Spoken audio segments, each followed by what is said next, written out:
Good morning, everybody.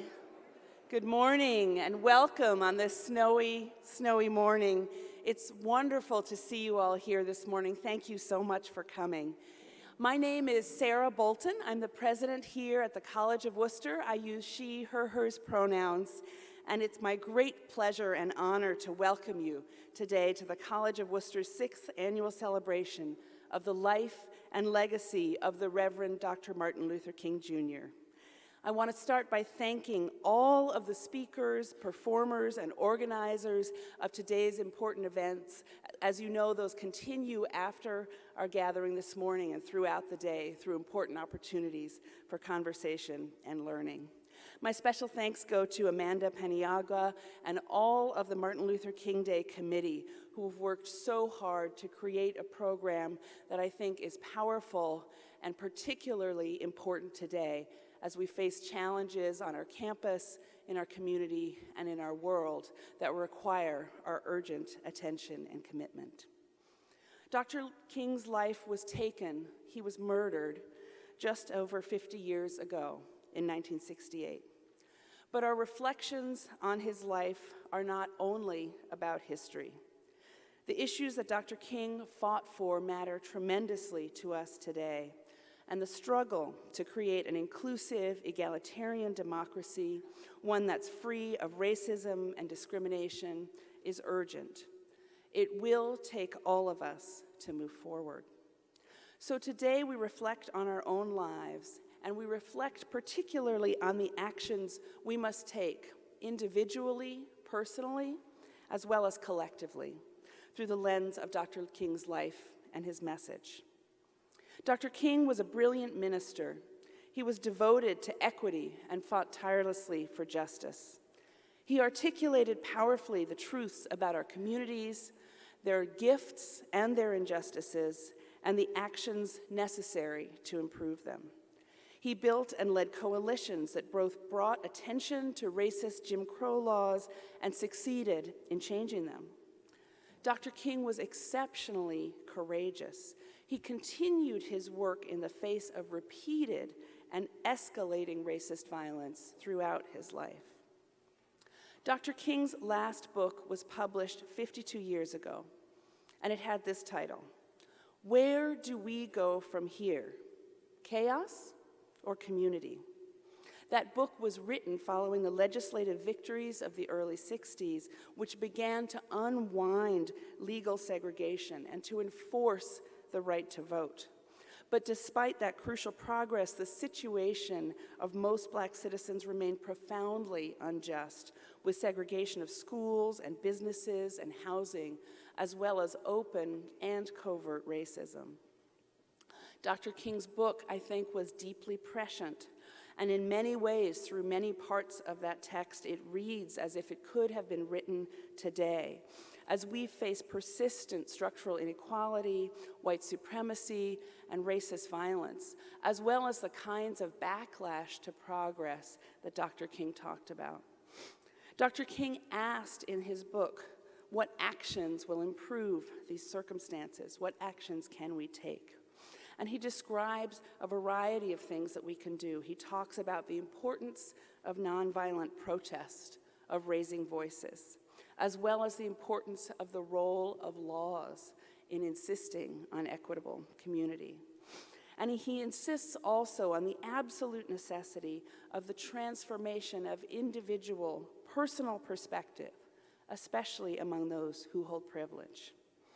Dr. King said this, a vigorous enforcement of civil rights will bring an end to segregated public facilities, but it cannot bring an end to fears, to prejudice, to pride and irrationality, which are the barriers to a truly integrated society. These dark and demonic responses will be removed only as men are possessed by the invisible inner law which etches on their hearts the conviction that all men are brothers and that love is mankind's most potent weapon for personal and social transformation. Dr. King's final book reminds us that progress requires both action and reflection. Neither one alone is enough. It requires both a commitment to work unceasingly for justice and a commitment to honestly examine one's own ideas and biases and to change them, even when that's difficult. It's that action and reflection that we engage in together today with the help of our wonderful speakers and leaders. And we must continue to commit to it in the days and years ahead so that we can create a fully just society here, on our campus, in our city, across the country, and around the world. The arc of history does indeed bend toward justice, as the Reverend Dr. King promised, but it does not bend by itself. That bending towards justice requires determination and moral and courageous action of every member of this community, each of us individually and all of us together. It's my pleasure now to welcome you into the community for this conversation this morning and for all of the conversations I hope you'll be able to join us for this afternoon. And it's also my pleasure and honor to introduce the next folks who will join me on the stage, Scottson Harmony. Scottson Harmony is a wonderful new a cappella group here at the College of Wooster. They have provided marvelous, marvelous music to us over the course of their couple of years of existence, and we're very, very proud that they are now quarterfinalists in the National A Cappella Competition, and they've won that status. And they'll be competing later this month in Cleveland, and I'm sure they will be very, very successful there. So welcome, Scottson Harmony, and thank you all for being with us today.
Have mercy, have mercy, have mercy, have mercy,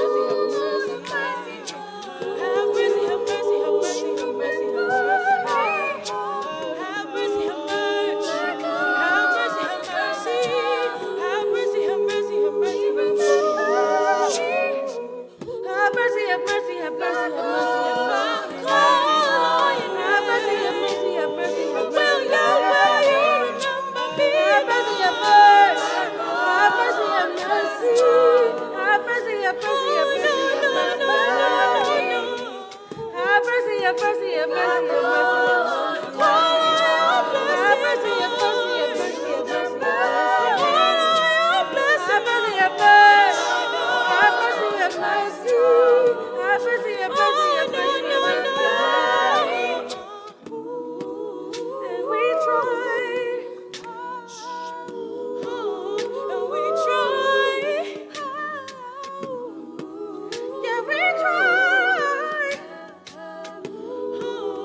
I've been walking with my face turned to the sun. Weight on my shoulder, a bullet in my hand. Oh, I got eyes in the back of my head, just in case I have to run.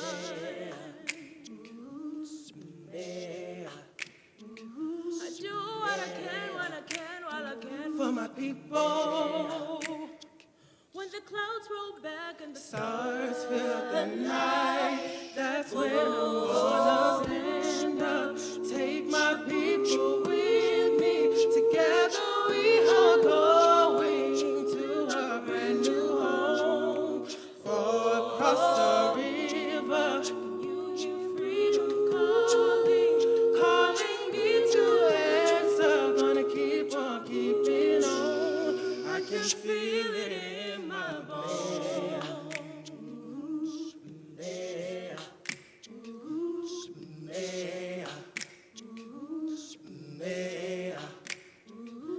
early in the morning, before the sun begins to shine.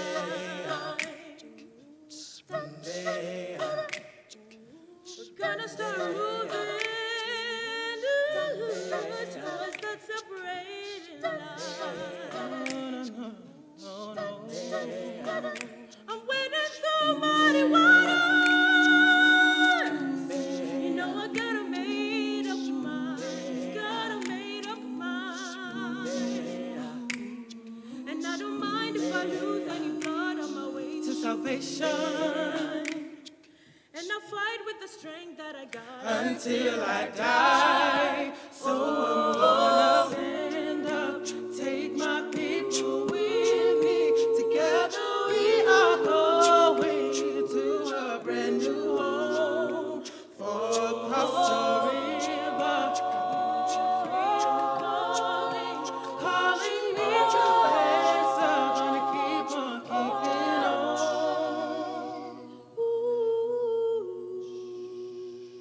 and I know what's around the bend might be hard to face 'cause I'm alone, and I just might fail, but Lord knows I tried. Sure as stars feel on the sky. Stand up, take my people with me. Together we are going to a brand new home. Far across the river, when you hear freedom calling, calling me to answer. Gonna keep on keeping on. I'm gonna stand up, take my people with me. Together we are going to a brand new home. Far across the river, till you hear freedom calling, calling me to answer. Gonna keep on keeping on. I'm gonna stand up, take my people with me. Together we are going to a brand new home. Far across the river, I hear freedom calling, calling me to answer. Gonna keep on keeping on. I can feel it in my bones.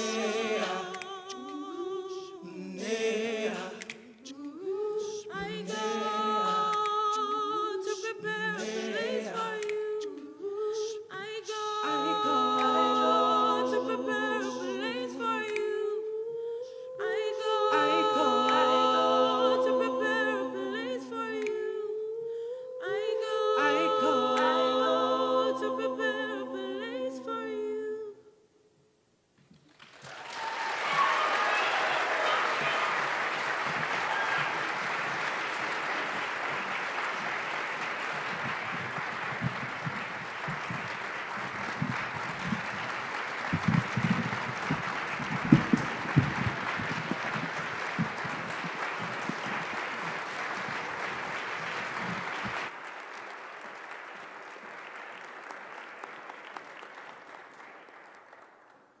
I was going to sing a song, but I've decided that I couldn't follow that.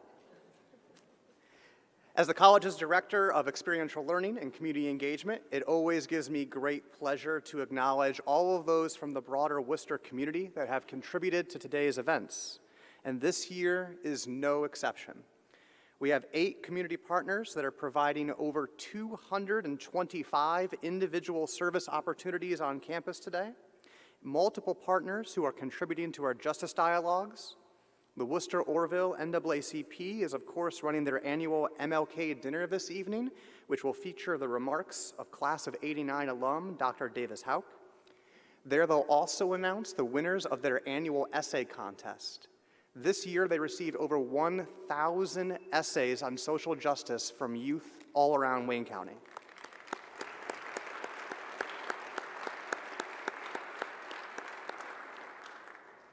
John Clay, the president of the NAACP, would like me to let you know that tickets are still available for the dinner and for the presentation this evening. We're also excited that for the second year in a row, our colleagues across town at OSU Wooster will be participating in this day's events, hosting service projects on their campus, in town, and also attending projects on our campus. And of course, we want to give significant attention to our partners with Worcester City Schools, who have facilitated this year's MLK Art Contest. We had over 100 entries, which have been displayed in the Lowry Student Center and are still displayed. And I'm very grateful that Amanda Tarakitis, Student Service Coordinator for Worcester City Schools, is here with us today and for her role all year long on our core planning committee. Amanda and I have the privilege of announcing this year's winners in the art contest. As we mentioned, the entries were displayed, and during the week, passersby had the opportunity to submit a ballot. We have 2 categories today, a whole class project. The winners of the whole class project will receive a pizza party provided by the MLK Planning Committee. Amanda and I will also attend that pizza party to shoulder some of the burden. And then we also have our individual awards, 3rd, 2nd, and 1st place. We'll first recognize members of the whole class. If anyone is here from that class, we do invite you to come to the stage, though I do not have pizza on me at the time. So the winners of this year's whole class project are from the kindergarten class of Parkview Elementary.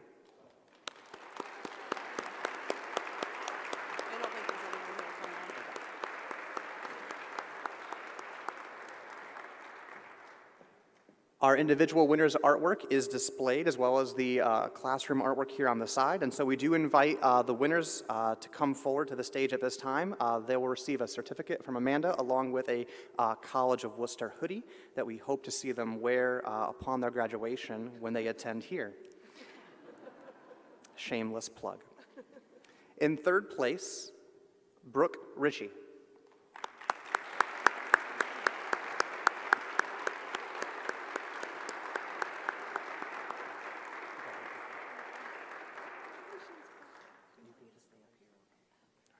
In 2nd place, Owen Worth.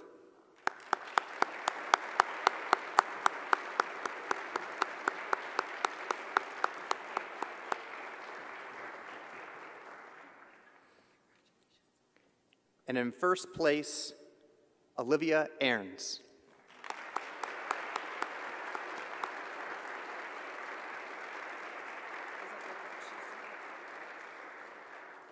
Like a true artist, she maintains mystery. Please join me in congratulating our winners.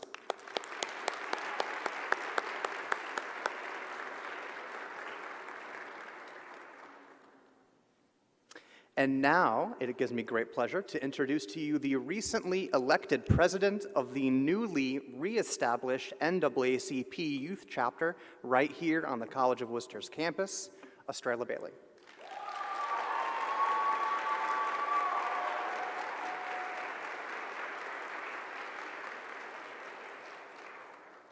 Good morning.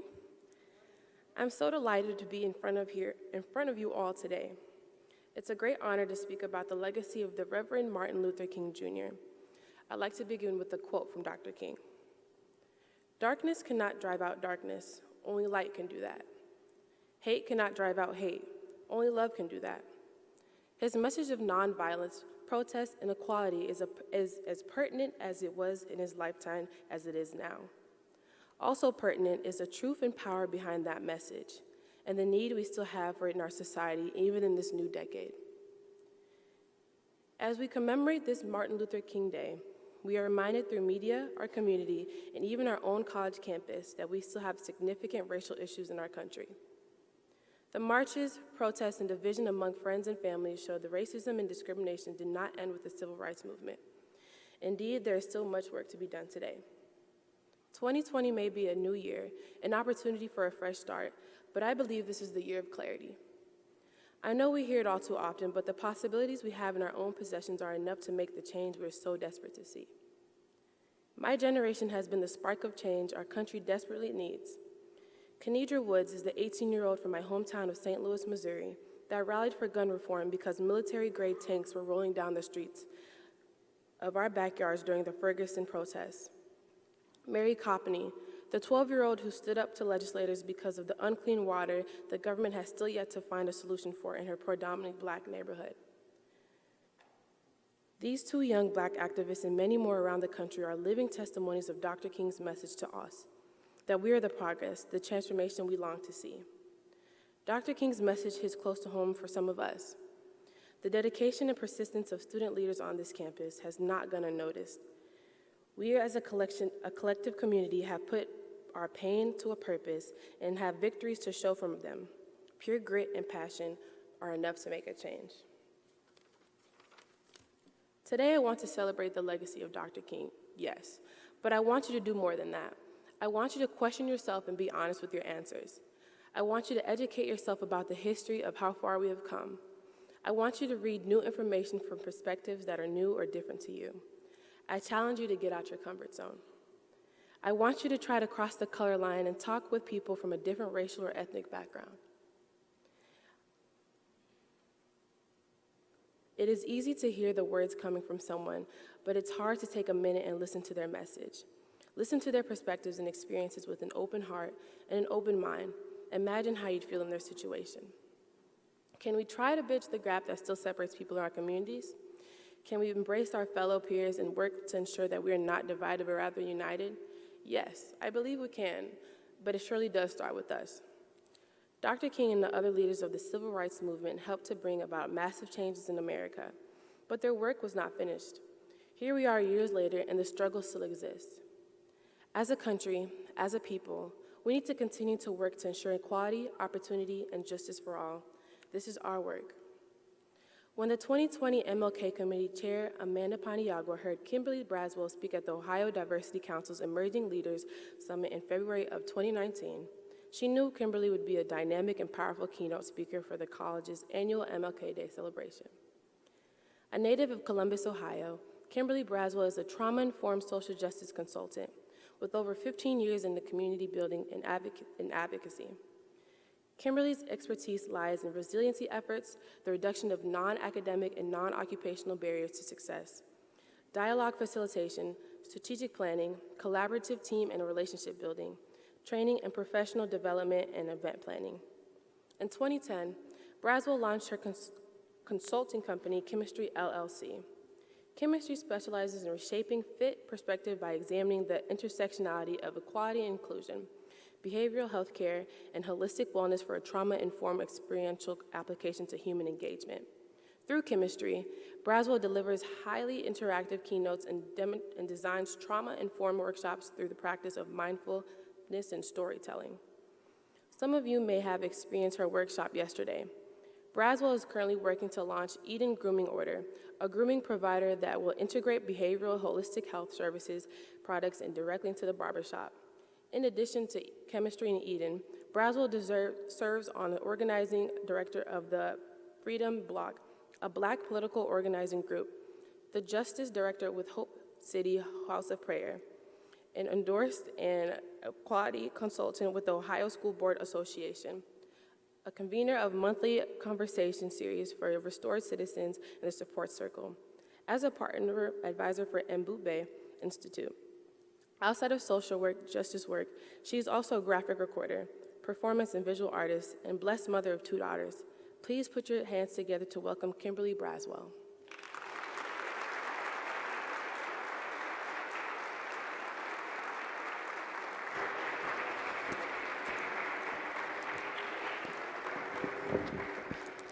All right, the mic is hot. I made it up the steps without falling. We won today.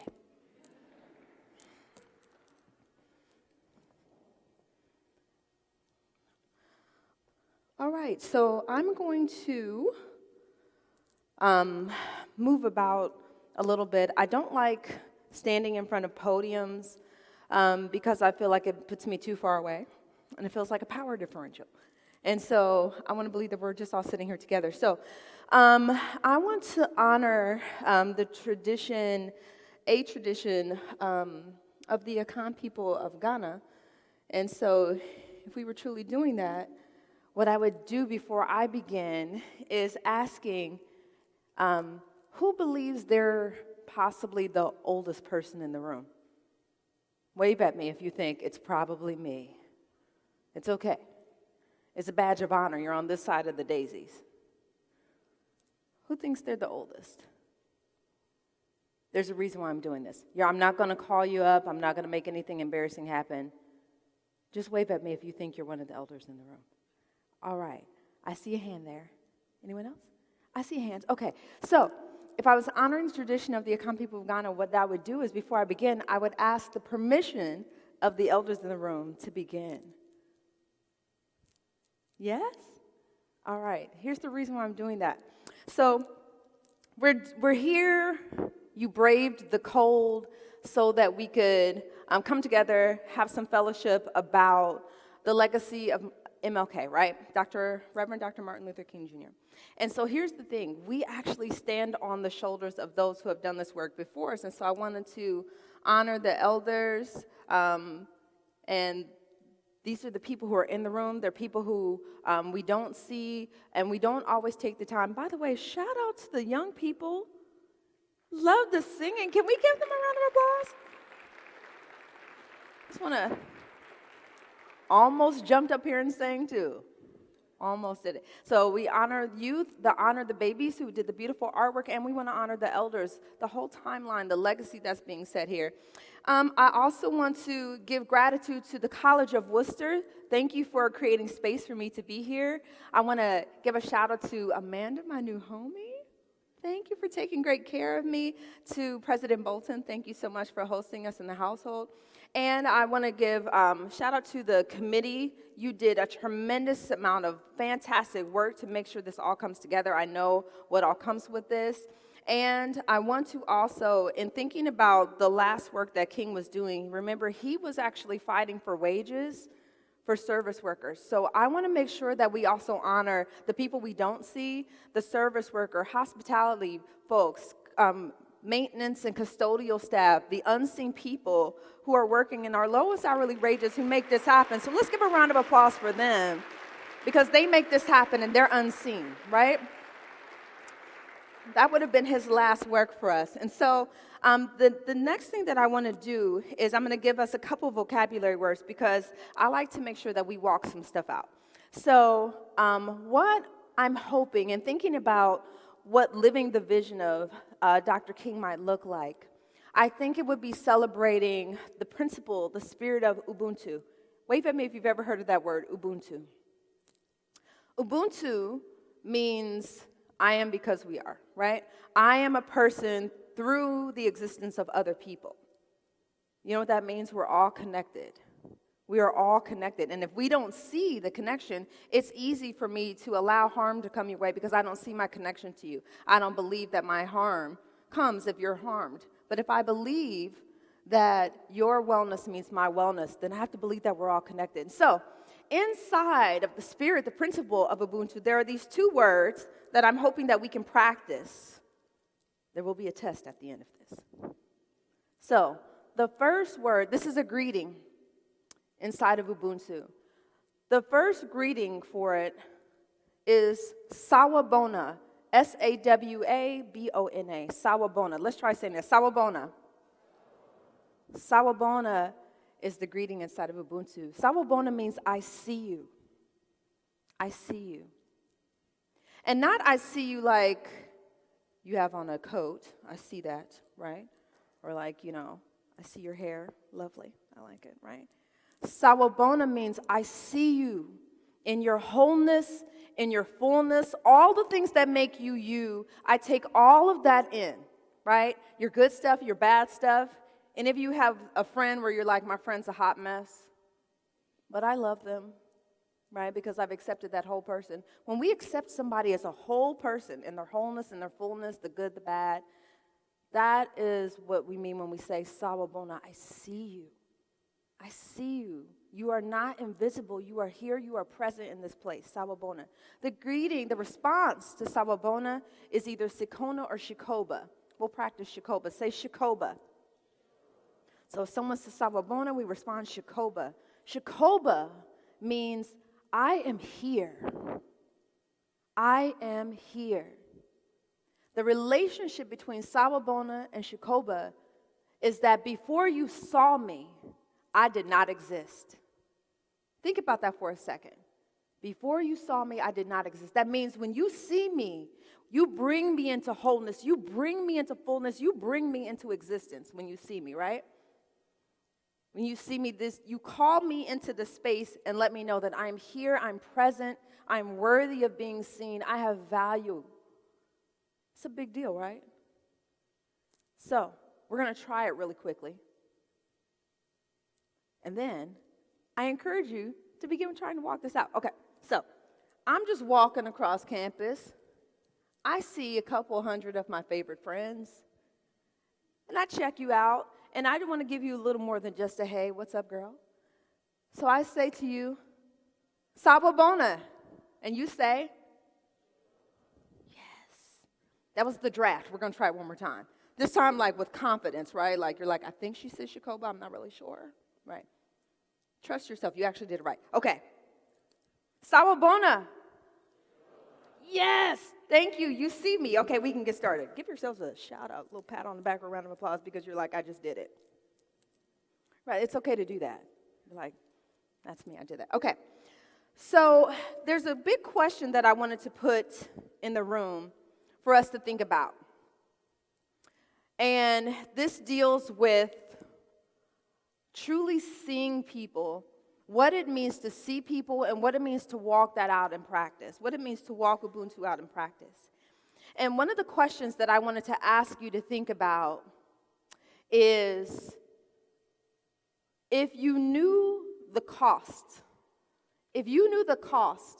of walking out this work, of really doing some good social justice work, if you knew the cost for you, would you still say yes? Would you still say yes?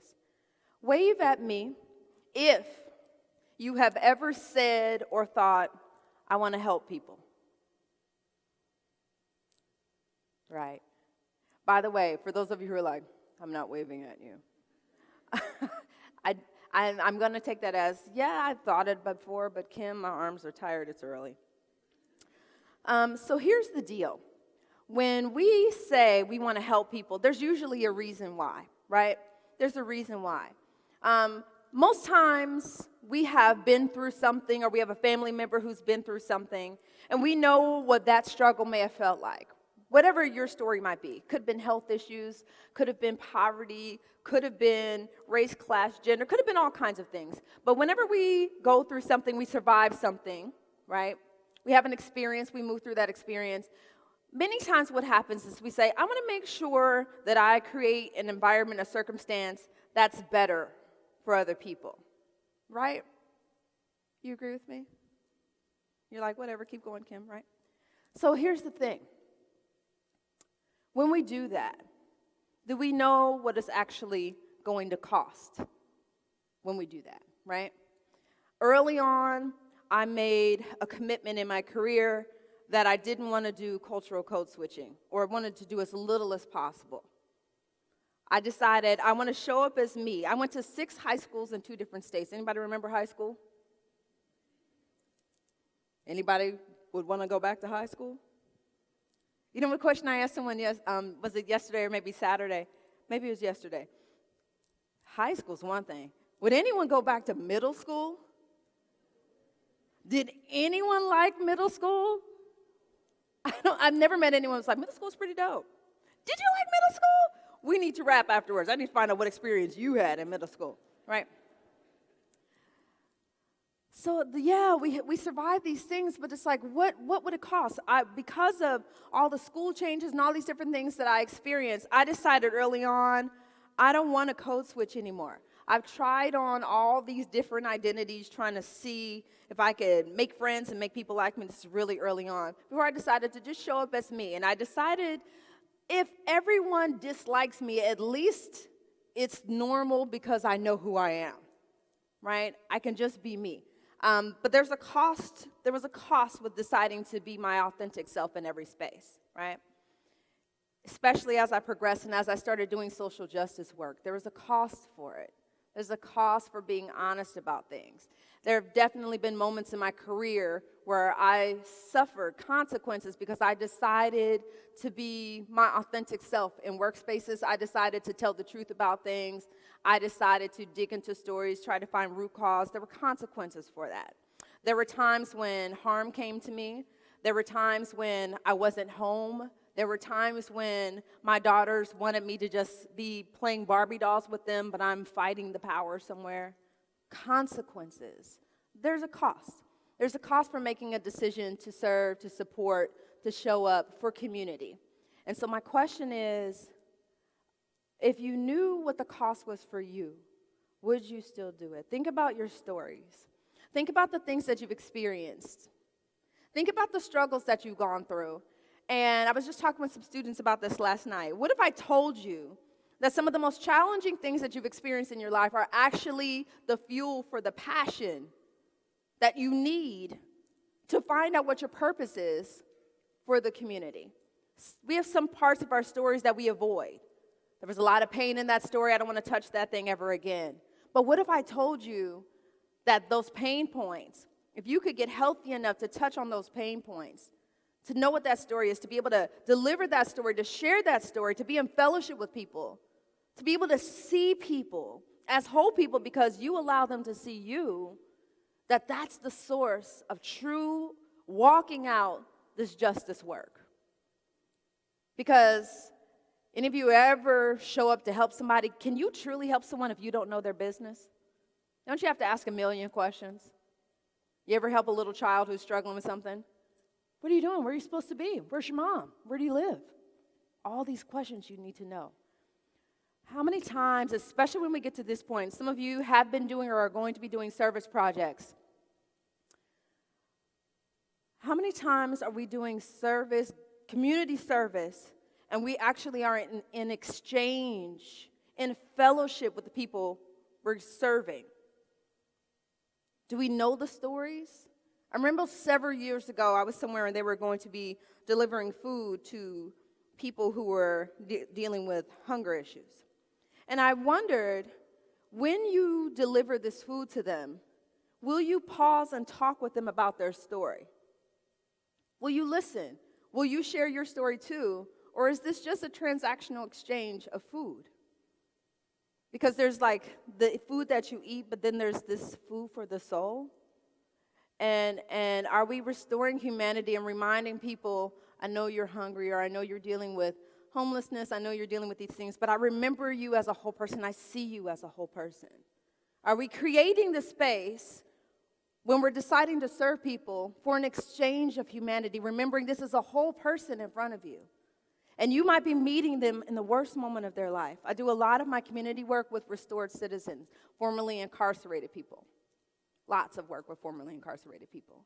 Do we remember that they're whole people? They had whole stories before, during, and after the worst moment of their lives.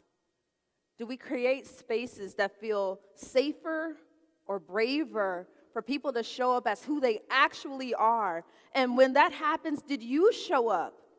Did you show up? Not your representative, not the part of you that wants to, sometimes we have that part that wants to, I do these good things, and then I go and do this other stuff.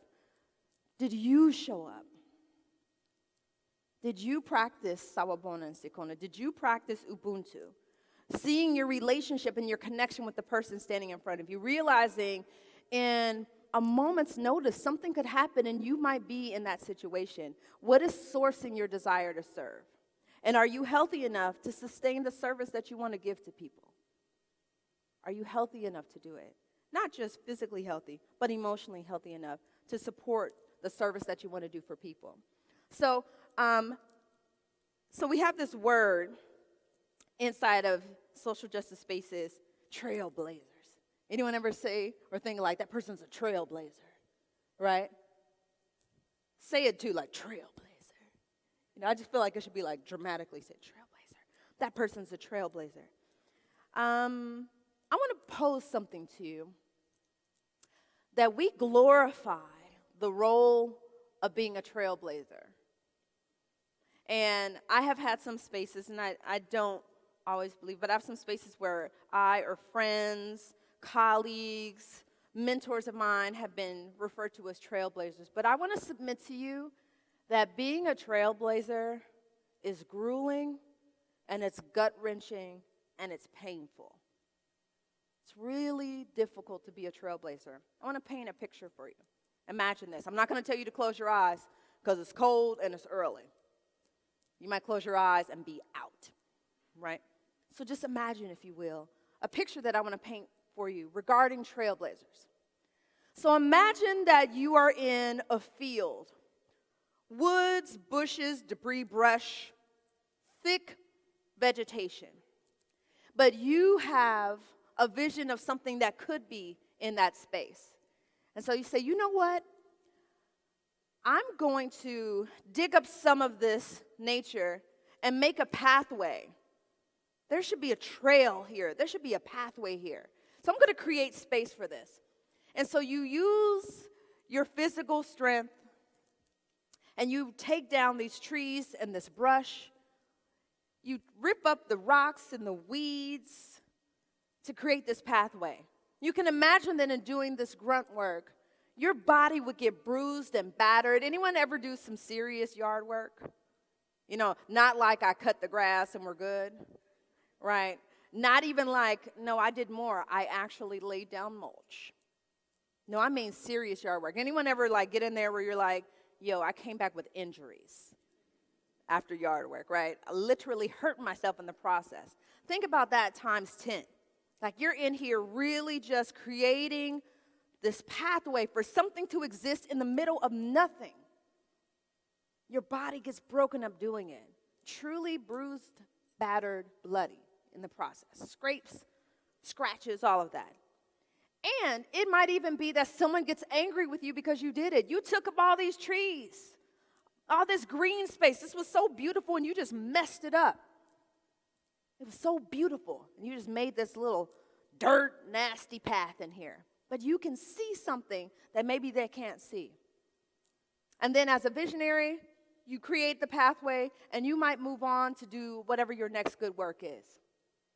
And then someone will come after you, and they'll say, here's a pathway. You know what? In order to travel down this, we probably should pave over this pathway to make it smoother so vehicles can travel down there. And so then that happens. And then a person comes by after that, and they say, you know what? This is already a pathway. What if we put some houses and some buildings across this road? So now we've got 3 or 4 iterations of people who have built on this. And then someone comes by and they build more infrastructure, traffic lights, all kinds of things. And now we actually have a community. And then we decide to name the street. And we name the street after the person who actually put up the buildings. Yes? Who will remember the trailblazer? The person who broke their body to make that first pathway. Maybe no one. But the truth is that the person who saw the vision for there to be a trail, for there to be a pathway, did not create the pathway so that their name could get on the road. That's not why they did it. They did it because they had a vision and they hoped that something would come later. They were trying to build legacy, trying to build something called Sankofa, right?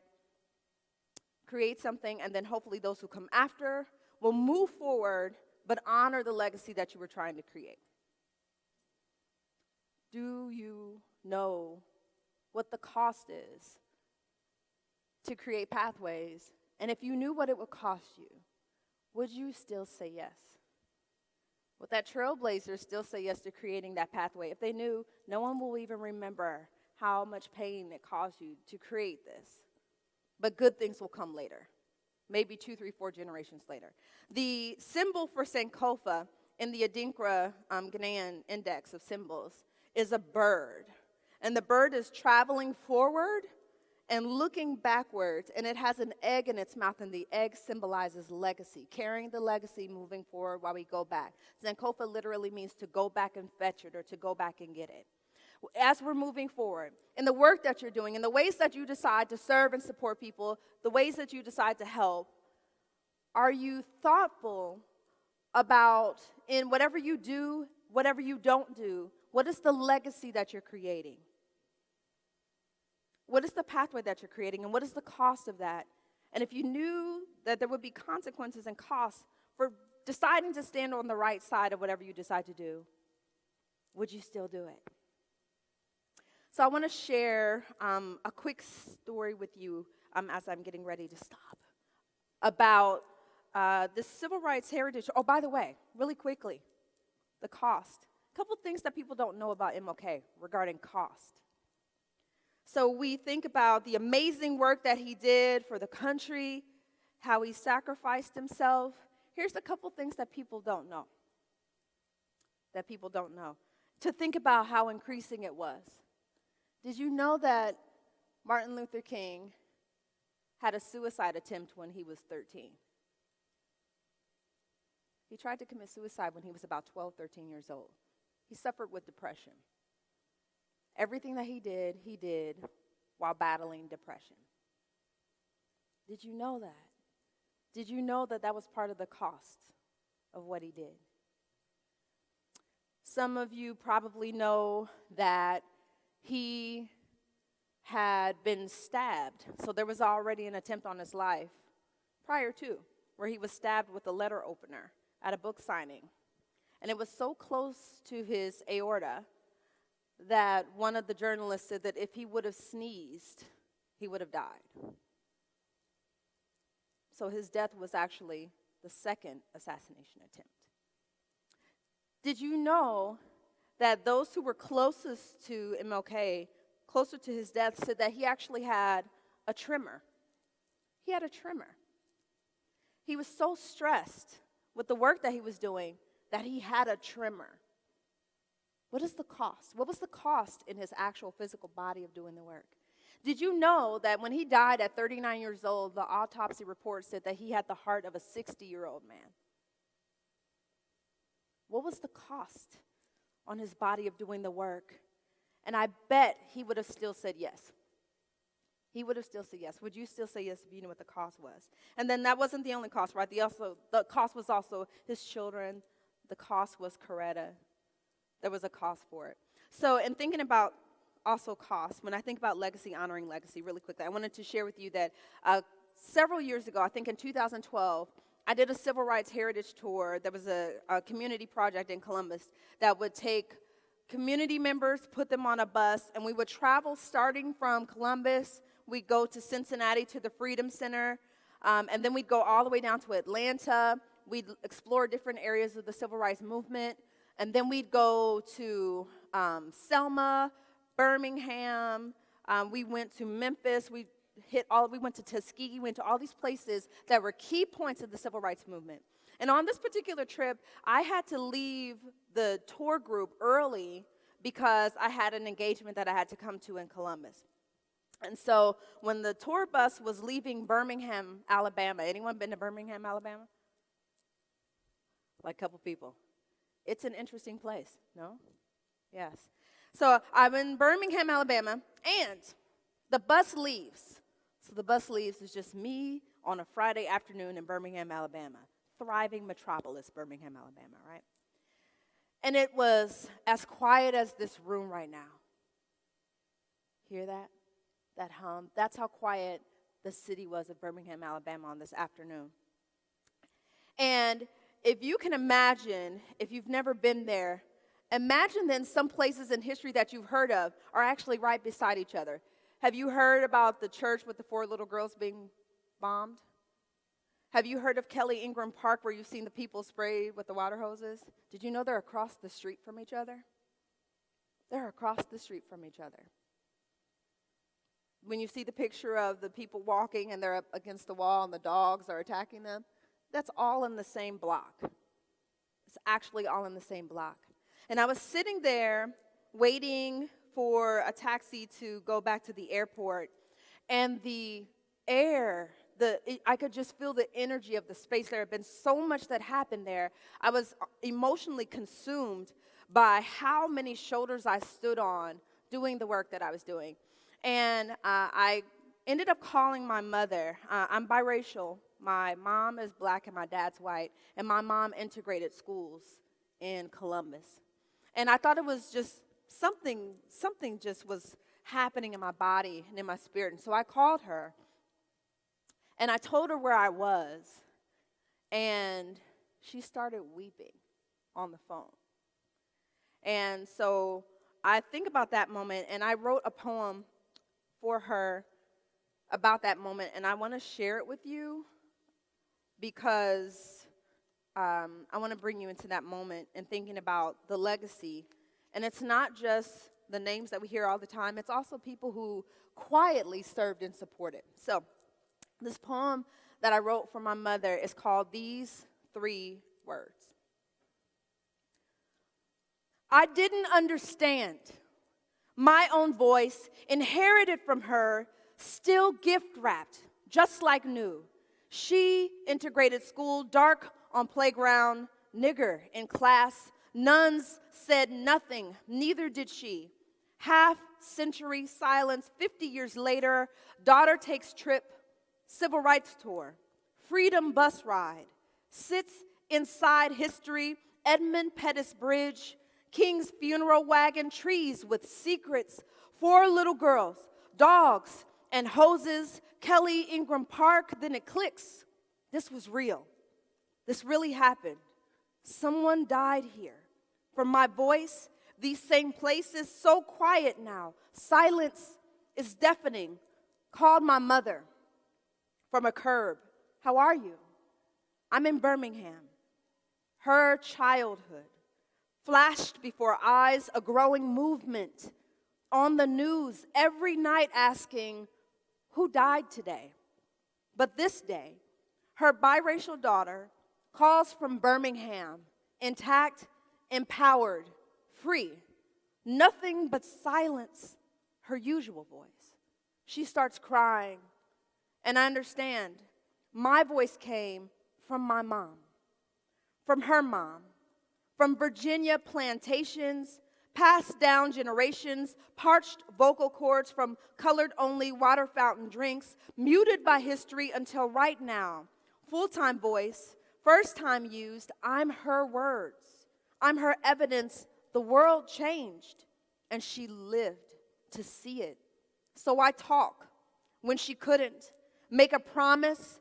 My voice would make bold mistakes, tell this truth, show today's lies, play on playgrounds, raise my hand, talk in class because I can. With their blessing and this voice, what will you do with yours?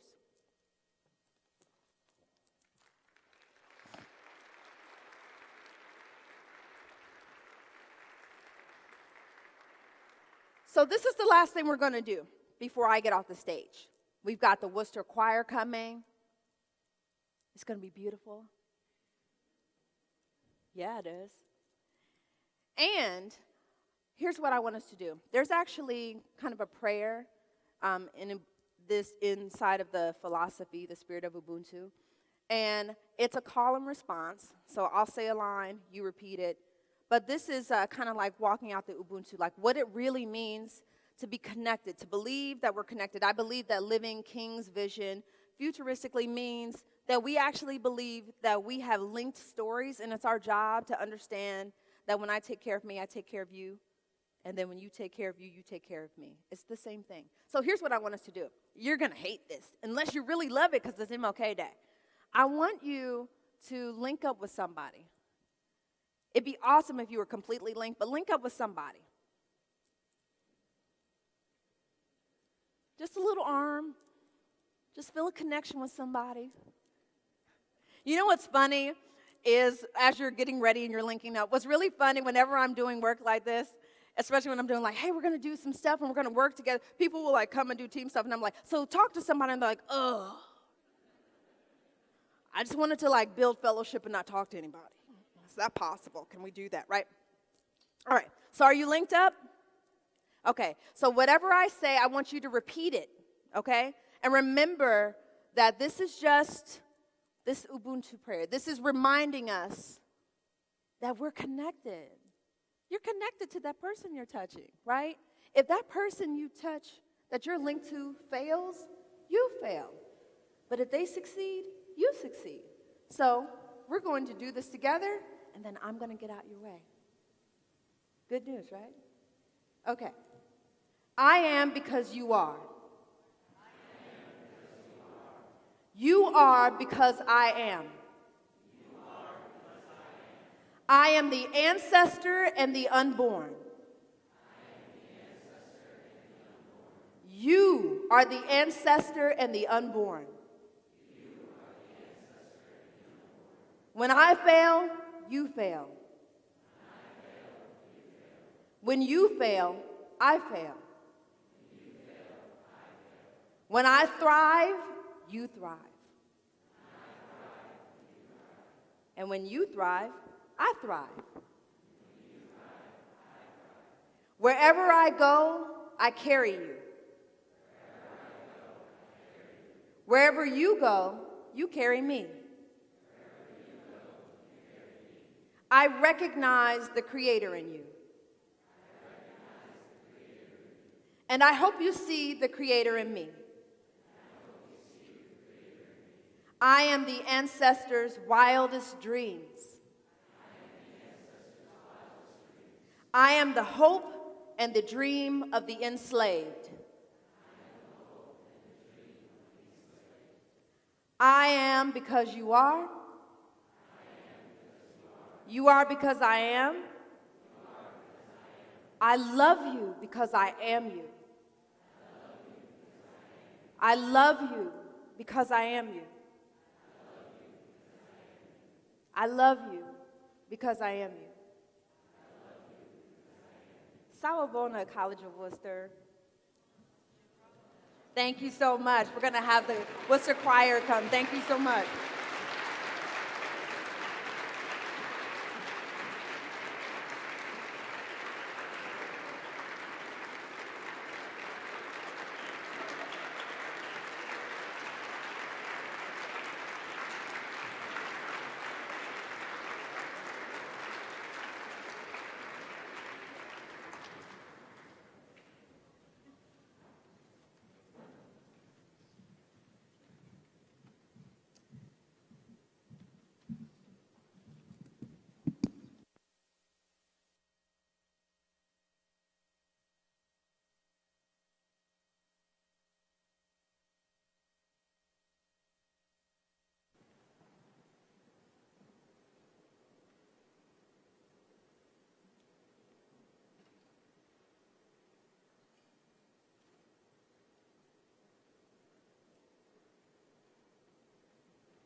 Good morning, everybody.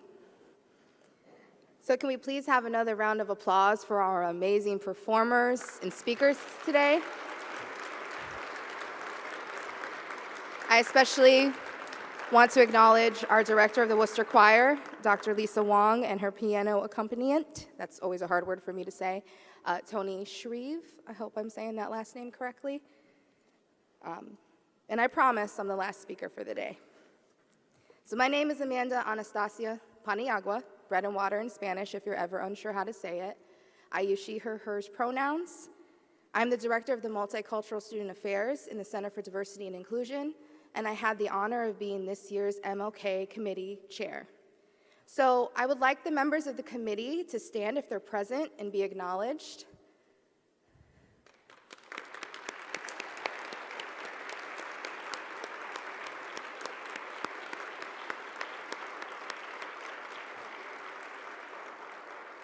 And I want to thank the committee for trusting my leadership and vision for this year. And I want to thank each and every one of you for being in attendance this morning, and I invite you to continue the day's celebrations by taking part in our justice dialogues or service projects. Be sure to download the guidebook through your app store. It'll have the most up-to-date schedule, also where announcements will be made if anything should change throughout the day. You can also provide real-time feedback on these sessions. This feedback is crucial for the planning committee to make next year even more successful.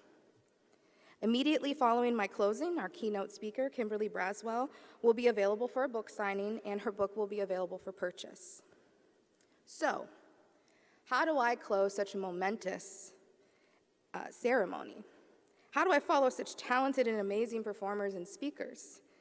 Well, I'm a firm believer in keeping things simple. So I'm going to leave you with an excerpt of the Reverend Martin Luther King Jr.'s letter from Birmingham jail, where he challenges us to think about the value of tension,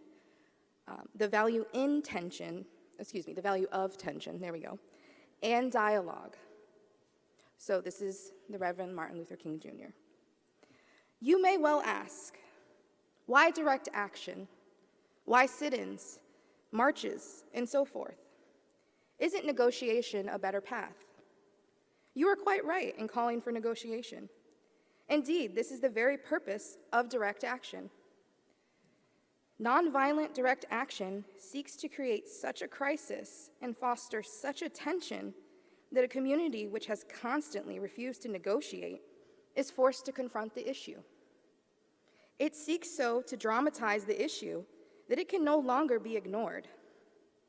My citing the creation of tension as part of the work of the nonviolent resistor may sound rather shocking, but I must confess that I'm not afraid of the word tension. I have earnestly opposed violent tension, but there is a type of constructive nonviolent tension which is necessary for growth. Just as Socrates felt that it was necessary to create a tension in the mind so that individuals could rise from the bondage of myth and half-truths to the unfettered realm of creative analysis and objective appraisal, so must we see the need for nonviolent gadflies to create the kind of tension in society that will help men rise from the dark depths of prejudice and racism to the majestic heights of understanding and brotherhood.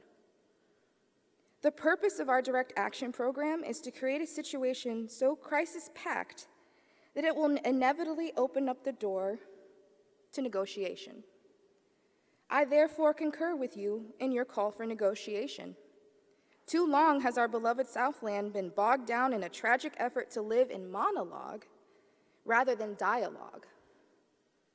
May we be in dialogue today and every day as we move through 2020, living the vision. Thank you.